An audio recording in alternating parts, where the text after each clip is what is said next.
here's every credit card that I use, and most importantly, what I use them for. And I promise you it's a lot simpler than people think. So the first card is the Chase Sapphire Preferred. Now mind you, a lot of these cards have annual fees, but when you're gaining points and you're using the benefits that come with the cards, a lot of times it just cancels out. The annual fee on that one is $95, I'm pretty sure. It's easy to use. You get access to the Chase portal. It's a good way to kind of get started without being super complicated or paying a super high annual fee. Okay, the second card that I have is the American Express Gold. This is probably the card that I use the most because our biggest expense is going to be food. So anytime we're eating at restaurants, buying groceries, which is our biggest expense, I'm using the American Express Gold.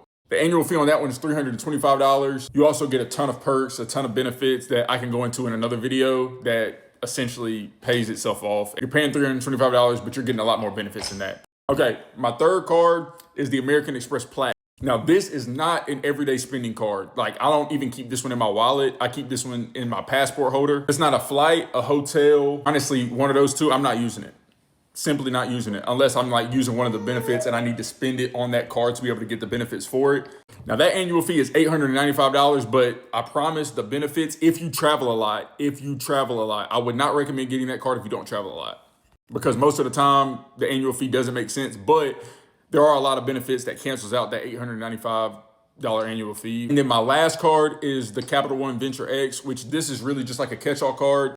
So whatever's not food, whatever's not travel, like gas goes on this, things that you can still earn more points that doesn't fit the categories of any other cards is what I'm using.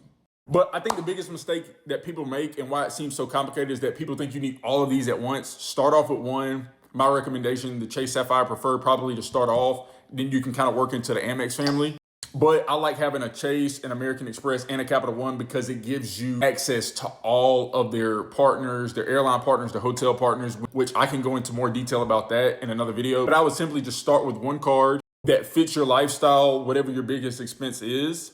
Most people, it is food. Learn how to use it, and then you can build out different cards from there that fit your lifestyle. If you have any questions, comment them. Let me know. I'm trying to get back to as many people in the comments as possible. But yeah, let me know if you have any questions.